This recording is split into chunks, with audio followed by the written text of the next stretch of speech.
People think Bruce Lee was powerful because he was skilled. That's wrong. Skill has never been rare. Even in Bruce Lee's time, there were thousands of martial artists who were faster, stronger, and more technically refined than the average person. Most of them trained their entire lives. Most of them believed skill alone would carry them forward. Almost all of them were forgotten. Bruce Lee wasn't powerful because he could fight. He was powerful because he understood something most skilled people never do. Ability does not create influence. Systems do. If skill was enough, history would remember everyone who worked hard. It doesn't. What made Bruce Lee different wasn't just what he could do with his body. It was how he positioned himself in the world. He didn't just practice martial arts, he framed it, challenged it, explained it, and connected it to ideas far bigger than fighting. That distinction matters, because when people talk about Bruce Lee today, they're not talking about a specific punch, kick, or technique. They're talking about an idea, a philosophy, a presence, something that feels timeless, not technical. And that didn't happen by accident. Bruce Lee built a brand system long before personal branding became a concept. Not logos, not marketing tricks, a system of perception designed to make him unavoidable, memorable, and culturally relevant. He understood that in a crowded world, being good is invisible. Being distinct is powerful. This is where most people misunderstand his story.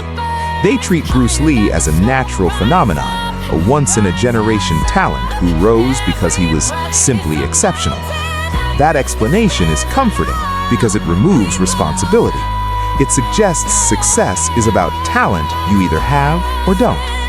The reality is more uncomfortable. Bruce Lee didn't win by being the best within the existing rules. He won by redefining the game. He rejected rigid traditions. He challenged authority publicly. He combined philosophy, movement, culture, and media into a single identity. And most importantly, he made sure people understood what he stood for. That's the part that scales. In this video, we're not talking about motivation, inspiration, or martial arts techniques. We're breaking down Bruce Lee's brand system, the structure he used to turn skill into influence, and influence into something that outlived him. Because the lesson here isn't about fighting. It's about power, and why skill alone was never the point. To understand why Bruce Lee's rise was unusual, you have to understand the world he operated in. Martial arts were not rare. They weren't underground. They weren't mysterious. By the time Bruce Lee was training, thousands of people across Asia and the West were deeply skilled in their disciplines. Kung Fu schools, karate dojos, boxing gyms, all full of individuals who trained for years with discipline and seriousness. Skill was everywhere. What wasn't common was visibility. Most martial artists lived and died within closed systems. They trained under masters, followed strict traditions, and measured success internally: rank, lineage, approval. Recognition rarely traveled far beyond those walls. The belief was simple: if your skill is real, it will speak for itself. But in reality, skill doesn't speak. People do. And the systems around them decide who gets heard. This is where many talented individuals disappeared. They assumed excellence would naturally lead to recognition. They waited to be discovered. They trusted tradition to reward them. It rarely did. The martial arts world at the time also valued conformity. Respect for hierarchy mattered more than innovation. Questioning tradition was often treated as disrespect, even when the tradition no longer worked in modern contexts. That created a strange paradox. The people most committed to skill were often the least visible, and the people most visible were not always the most skilled. They were simply better positioned. Bruce Lee entered this environment as an outsider on multiple levels. He didn't fully belong to the traditional Eastern martial arts hierarchy. He didn't fully fit into Western cultural expectations either. and he wasn't interested in staying quiet while waiting for permission. This meant Bruce Lee couldn't rely on the usual path. Even if he had chosen to follow it perfectly, the system wasn't designed to elevate someone like him. So he did something most people never consider. Instead of asking, "How do I become better within this world?" he asked, "Why does this world work the way it does at all?" That question changes everything. Because once you see that skill alone doesn't move people, you start looking for leverage elsewhere. You start paying attention to perception, to communication, to how ideas travel. Bruce Lee realized that being technically excellent inside a closed circle would cap his influence. If he wanted to matter beyond a small group of insiders, he needed to step outside the rules that governed them. This is the moment where most people stop. They stay in the system they're familiar with. They accept invisibility as the price of purity. They confuse discipline with silence. Bruce Lee didn't. And that decision, to prioritize influence over acceptance, is what set everything else in motion. In the next chapter, we'll look at why Bruce Lee stood out, not because of luck or talent, but because he identified a gap that most people never even see. Bruce Lee didn't stand out because the world was ready for him. He stood out because the world wasn't. The martial arts space he entered was rigid, hierarchical, and slow to change. Authority flowed from tradition, lineage, and seniority, not from results or clarity of thought. Questioning the system was seen as disrespect, even when the system no longer reflected reality. This mattered because Bruce Lee didn't fit neatly into any existing box. In traditional Eastern martial arts circles, he was considered unconventional. He challenged rigid forms, rejected blind repetition, and openly criticized practices he believed were ineffective. That alone made him a problem. Systems don't reward people who expose their weaknesses. In Western culture, the issue was different. Martial arts were often treated as exotic or theatrical, not serious disciplines.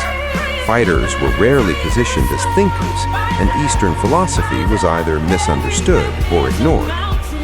Bruce Lee existed between these two worlds, and that space was empty. Most people see this as a disadvantage. Bruce Lee saw it as an opening. He recognized something crucial. If he tried to win approval inside existing systems, he would always be constrained by their rules. He would have to speak their language, respect their hierarchies, and accept their limits. So instead of competing for validation, he focused on reframing the conversation. Bruce Lee didn't argue that he was the best martial artist. He argued that the way martial arts were being understood was flawed. That distinction is subtle but powerful. When you attack skill, you invite comparison. When you attack the framework, you force attention. He questioned why tradition mattered more than function. He questioned why styles were protected instead of tested. He questioned why personal expression was suppressed in favor of imitation. These weren't technical arguments, they were philosophical ones. And philosophy travels farther than technique. Bruce Lee also understood that conflict creates visibility.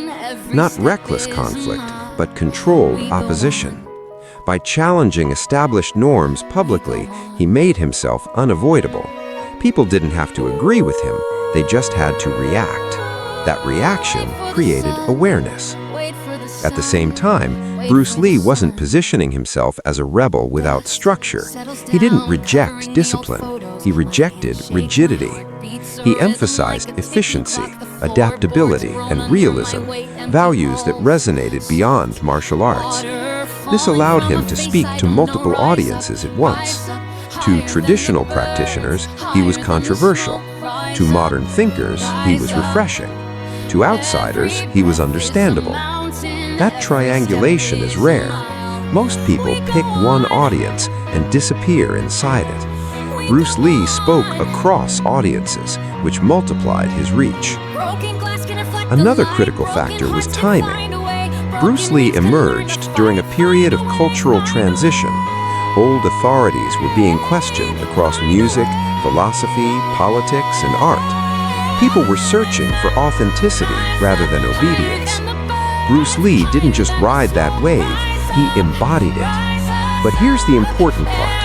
He didn't wait for permission to do so. He wrote, he taught, he spoke publicly. He put his ideas into the world before anyone crowned him an authority. This is where many talented people hesitate. They wait until recognition arrives before they communicate. Bruce Lee reversed that order. Communication came first, recognition followed. What made Bruce Lee stand out wasn't that he was louder than everyone else. It was that he was clearer. He knew what he stood for, what he rejected, and how to articulate both. That clarity created a vacuum around him. When people looked for a new way to understand martial arts, and later self-mastery, his name was already there. This wasn't luck, it was positioning. And once that positioning was established, everything else, media, influence, cultural relevance, became possible. In the next chapter, we'll stop circling the idea and name it directly. We'll break down Bruce Lee's brand system, the structure behind the influence. Up to this point, we've looked at the environment and the gap Bruce Lee identified. Now we name the mechanism. Bruce Lee didn't just build skill, he built a brand system. Not branding in the modern superficial sense, not logos, not slogans, not marketing tricks. A brand system is structured perception over time. It's the deliberate alignment of philosophy, identity, visibility, and positioning, repeated consistently until the public no longer sees a person, but an idea. Bruce Lee understood that influence is not created in private, it is constructed publicly, layer by layer. Here's what most people get wrong. They think brand is decoration added after success.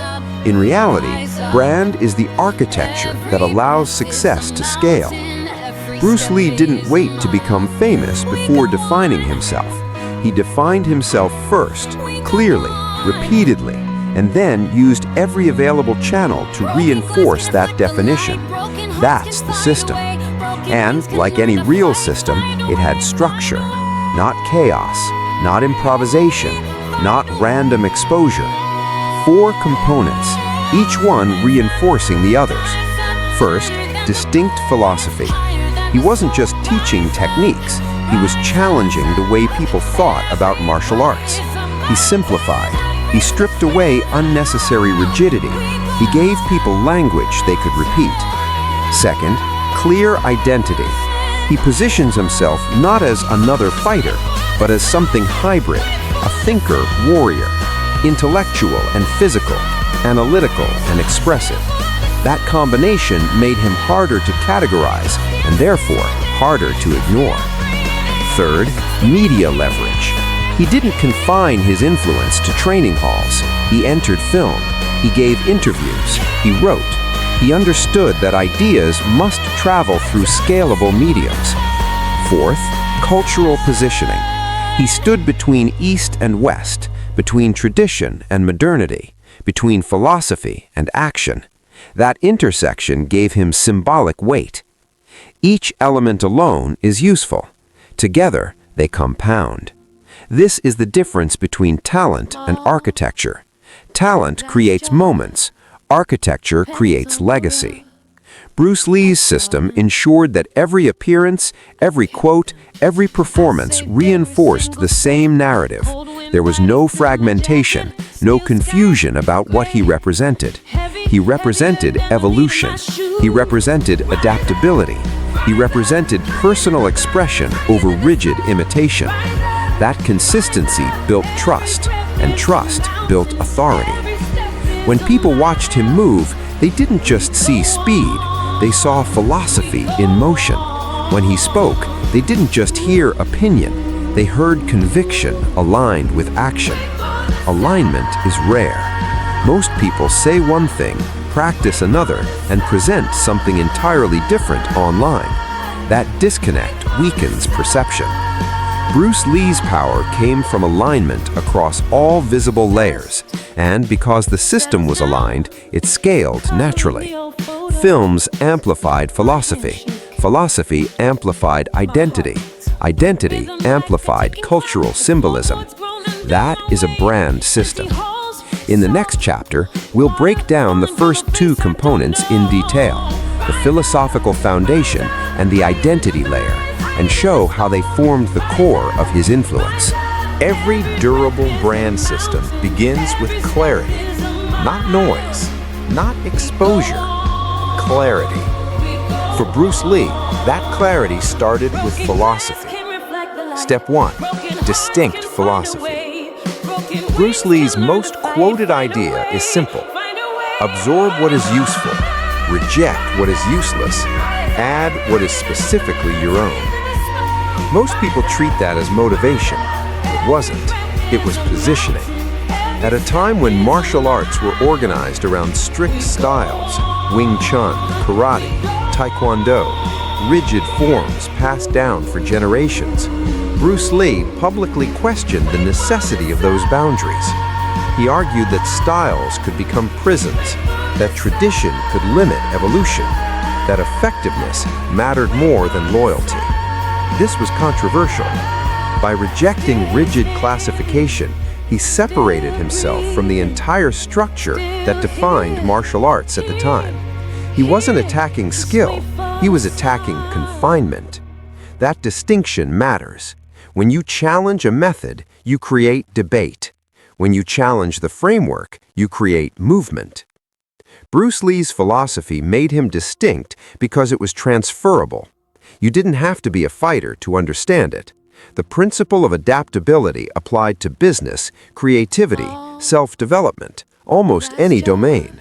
That universality expanded his relevance beyond martial arts. Instead of being a kung fu instructor, he became a voice for evolution, and evolution scales. The key lesson here isn't about martial arts, it's about differentiation. Bruce Lee didn't say, "I am the best inside this style." He said, "Why are we limited to styles at all?" That reframing elevated him above comparison. He was no longer competing within categories, he was questioning the need for them. That's step 1. Distinct philosophy creates intellectual separation. But philosophy alone is abstract. It needs embodiment. That's where step 2 comes in. Step 2, clear identity. Bruce Lee did not present himself as just a fighter. He presented himself as a thinker-warrior. That hybrid identity is what made him magnetic. He wrote extensively about self-expression, self-knowledge, and freedom. He referenced philosophy. He discussed psychology. He explained his reasoning publicly.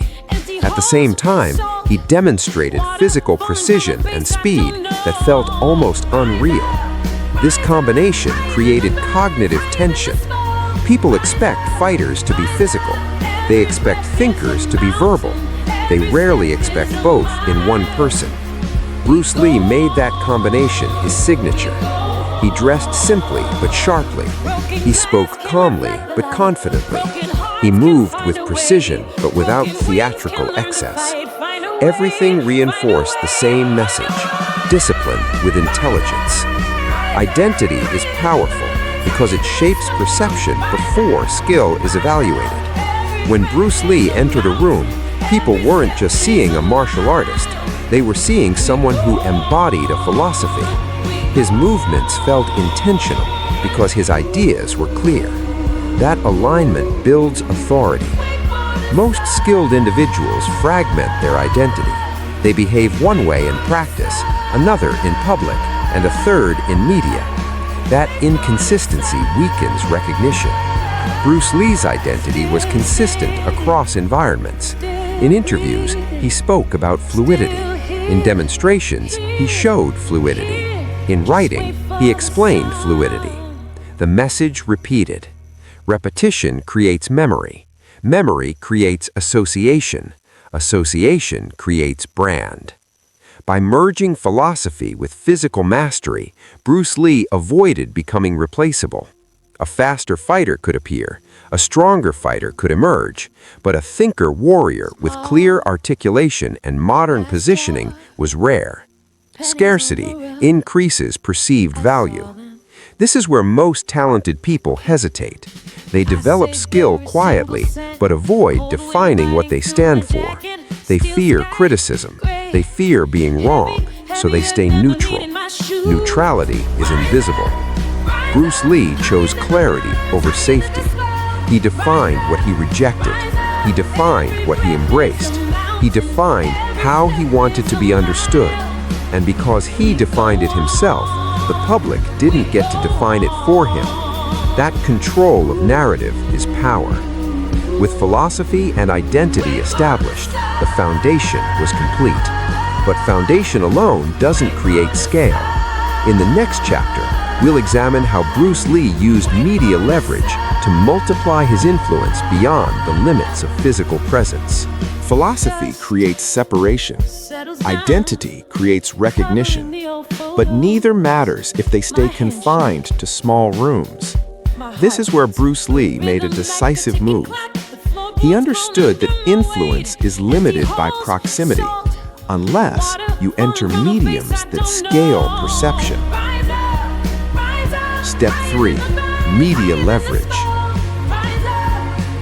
Bruce Lee did not restrict himself to teaching in private studios. That would have capped his reach. Even if he became the best instructor in a city, his influence would remain local. Instead, he stepped into film. That decision changed everything. Film is amplification. A single performance can travel across countries, languages, and generations. A demonstration seen by dozens in person can be seen by millions on screen. Bruce Lee didn't treat movies as side projects. He used them as vehicles. Every role reinforced his philosophy.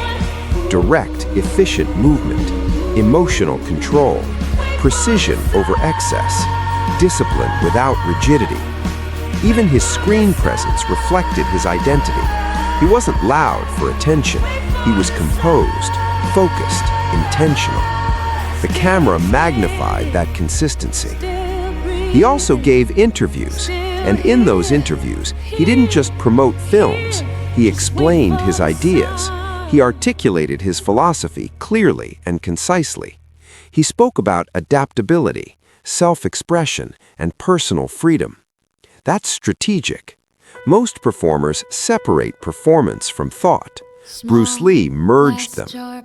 When people watched him fight on screen, they saw power. When they listened to him speak, they understood the framework behind it. That combination deepened trust. Trust is built when message and behavior align across contexts. Bruce Lee didn't allow media to distort him. He used media to reinforce himself. He also wrote. His notes, essays, and reflections made his ideas portable. Writing extends longevity. Film creates impact. Interviews create intimacy. Together, they build permanence. This wasn't random exposure. It was layered visibility.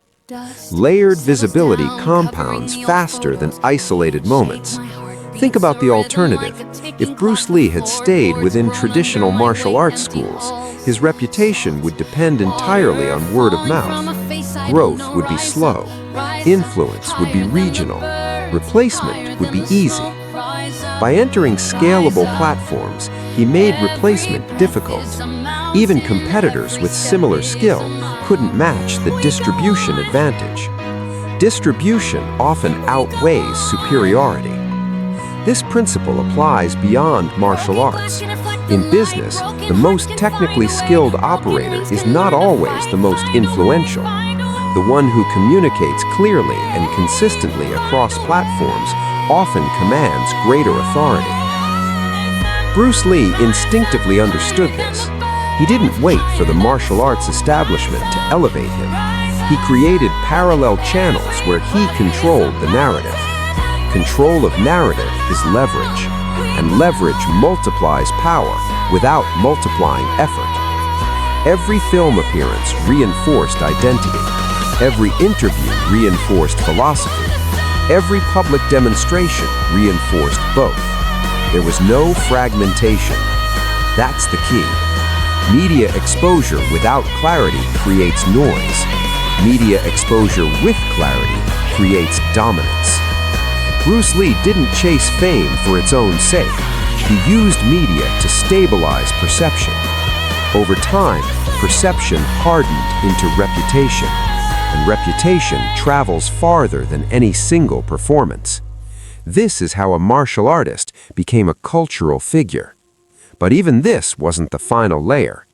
In the next chapter, we'll look at the most strategic element of his system, cultural positioning, and why it made him timeless rather than temporary. Skill creates attention, media creates scale, but positioning determines longevity. This is where Bruce Lee separated himself permanently. Step 4. Cultural positioning. Bruce Lee did not belong entirely to one world. He was trained in Eastern martial traditions. He was educated in the West. He moved between languages, philosophies, and social expectations. Most people in that situation try to choose one side. They lean fully into tradition or fully into assimilation. Bruce Lee did neither. He positioned himself at the intersection, East and West, tradition and modernity, discipline and self-expression. That intersection gave him symbolic weight. He wasn't just a martial artist, he became a bridge. And bridges are powerful because they connect audiences that would otherwise remain separate. To Western viewers, Bruce Lee represented access to Eastern philosophy without mysticism. He made complex ideas direct and practical. To Eastern audiences, he represented modernization without surrendering identity. That dual positioning expanded his reach beyond any single demographic. But there's something deeper here. Bruce Lee did not present himself as a cultural spokesperson. He presented himself as an individual. His emphasis on personal expression, using no way as way, transcended geography. That universality is strategic. When identity is tied too tightly to one group, influence becomes limited to that group. Bruce Lee anchored his message in adaptability and self-knowledge, principles that travel across cultures. He also understood symbolism. On screen, he embodied precision and restraint rather than chaotic aggression. He broke stereotypes without announcing that he was breaking them. He allowed performance to reshape perception. That subtlety matters. Overt messaging often triggers resistance. Embodied messaging shifts perspective quietly. Bruce Lee didn't argue for cultural respect in abstract terms. He demonstrated competence so clearly that dismissal became impossible. Competence forces reevaluation. And because he combined that competence with clarity of thought, he couldn't be reduced to a stereotype. He became an idea. Ideas last longer than individuals. This is what most people miss when they analyze his success. They focus on speed, physique, intensity. Those are surface traits. The deeper layer was symbolic positioning. He represented evolution. He represented freedom from rigid systems. He represented self-definition in a world built on imitation. That symbolism allowed his image to persist long after specific techniques became outdated. Think about this carefully. Many fighters before and after Bruce Lee were technically impressive. Few became global cultural icons. The difference is not just skill or exposure, it's placement. Bruce Lee placed himself where multiple narratives converged: physical mastery, intellectual clarity, cultural transition, media visibility. When those streams met, they reinforced one another. Reinforcement creates durability, and durability creates legacy.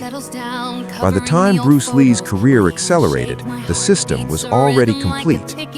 Clear philosophy, defined identity, scaled visibility, strategic cultural placement. Nothing about that is accidental. In the final chapter, we'll translate this system into modern terms for creators, entrepreneurs, and anyone trying to turn skill into lasting leverage. Because the lesson here isn't about martial arts, it's about positioning. Bruce Lee's story isn't about martial arts. It's about leverage. Broken glass can reflect the light. Broken hearts can find a way. Broken rings can learn to fight. Find a They way. believe Find a improving way. skill is the primary path to influence.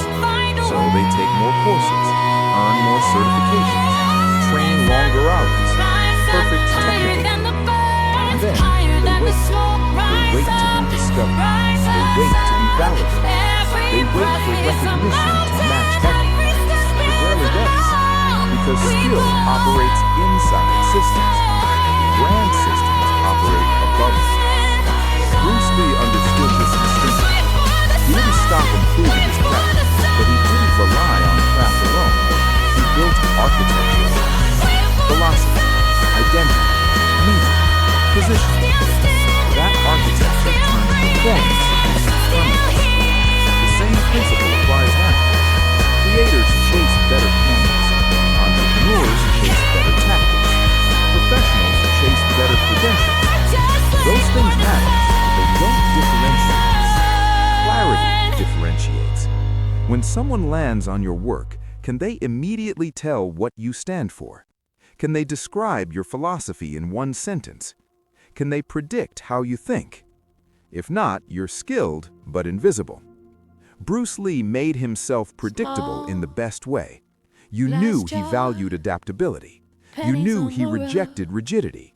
You knew he embodied discipline and self-expression. Repetition turned message into memory. Memory turned into association. Association turned into authority. Authority reduces friction. When people trust your position, they stop questioning every action. They assume coherence. That's power. And here's the uncomfortable part. Many talented individuals avoid defining themselves because definition invites criticism. Clarity exposes you to disagreement. Bruce Lee accepted that risk. He criticized tradition publicly. He expressed unconventional ideas. He stepped into media spaces that magnified scrutiny. He traded comfort for scale. That trade is still available. Today, platforms make visibility easier than ever, but visibility without structure collapses quickly. Random posting is not positioning. Viral moments are not systems. If you want influence that compounds, you need alignment, a philosophy that separates you, an identity that embodies it, platforms that scale it, position that expands beyond a single niche. Skill gets you higher, positioning gets you paid, systems get you remembered. Bruce Lee didn't just become famous, he became referential. Decades later, his name still signals discipline, clarity, and self-expression. That is not talent alone. That is architecture. If you study power carefully, business, media, history, you'll see the same pattern repeated. Influence isn't random, it's structured. And that's what this series is about, breaking down these power systems into frameworks you can observe, understand, and apply. Not imitation, application. If you want to go deeper into how these systems work across different figures and industries, I'm breaking these power systems down into a simple playbook anyone can apply. The link will be in the description. No hype, just structure. And structure scales.